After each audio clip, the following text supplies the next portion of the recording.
2 থেকে 3 মিনিটের একটি ছোট গল্প শুনে যাবেন, আশা করি ভালো লাগবে। একটি ছেলে খুবই সাদাসিধা ছিল।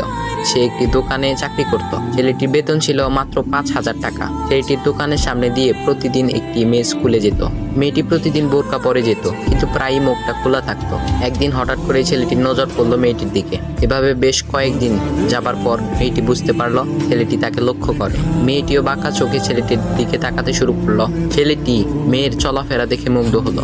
আফসোস করতে লাগলো, ইস, যদি আমিও আজ পড়াশোনা করতে পারতাম, তাহলে সাহস করে মেয়েটির সাথে কথা বলতে পারতাম। মেয়েটি বুঝতে পারলো ছেলেটি তাকে ভীষণ পছন্দ করে। তাই একদিন মেয়েটি ছেলেটির দোকানের পাশে দাঁড়িয়ে রইল। তখন ছেলেটি দুপুরের খাবার খাওয়ার জন্য দোকানের বাইরে আসে। সে চায়ের দোকানে গিয়ে 5 টাকার একটি রুটি খেয়ে পানি পান করে আসতে লাগলো। তখন মেয়েটি তার কাছে গেল। তুমি ভাত খেলে না, রুটি দিয়ে পেট ভরবে? তখন ছেলেটি মেয়েটিকে দেখে অবাক হয়ে গেল। তখন ছেলেটি বলল, আমি ভাত খেলে আমার মা, বাবা আর ছোট বোনকে কি খাওয়াবো? মেয়েটি শিক্ষিত, তাই অল্পতেই বুঝে গেল। সে হাত ধরে বলতে লাগলো, তাহলে তুমি যে আমাকে পছন্দ করো, আমাকে কি খাওয়াবে? তখন ছেলেটি বলল, আমি তো তোমাকে আপন করে পাওয়ার জন্য দেখি না, কারণ সে যোগ্যতা আমার নেই। তবে এটা সত্যি যে তোমাকে দেখলে আমার খুব ভালো লাগে, তাই দেখি।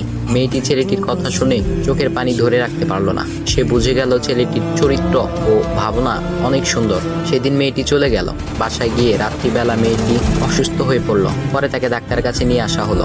বলা হলো মেয়েটার 2টি কিডনি নষ্ট হয়ে গেছে।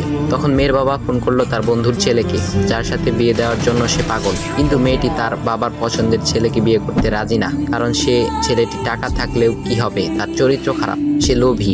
এদিকে মেয়েটির কোনো লোভ ছিল না। যাই হোক, হবু জামাই আসার পর তাকে সব খুলে বলল, তোমার থেকে একটি কিডনি খুলে আমার মেয়েকে দাও। তুমি তো বলছো আমার মেয়েকে তুমি অনেক ভালোবাসো, তাকে পেলে তুমি ভালো হয়ে যাবে, তাহলে আজ পরীক্ষা দাও। তখন ছেলেটি বলল, আমি আপনার রোগা মেয়েকে বিয়ে করতে পারবো না, আমার কি সুস্থ মেয়ের অভাব নাকি? এ বলে সে চলে গেল।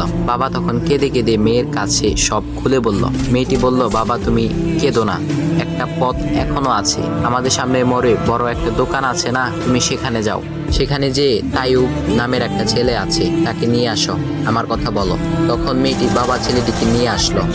মেয়েটিকে দেখে ছেলেটির চোখ ভিজে পানি পড়তে লাগলো, কারণ মেয়ের বাবা তাকে সব খুলে বলেছে। তখন ছেলেটি মেয়েটিকে বলল, তুমি আমাকে একটা কিডনি দিবে? ছেলেটি বলল, কিডনি দেবার জন্যই আমি এসেছি। মেয়েটি তাকে বলল, তুমি কি চাও?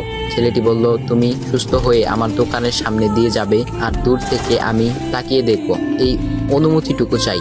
এ কথা শুনে মেয়েটিও ও তার বাবা তাদের চোখের পানি ধরে রাখতে পারলো না। অবশেষে মেয়েটি বিছানা থেকে উঠে ছেলেটির 2 পা জড়িয়ে ধরে বলল, এ জীবনে তোমার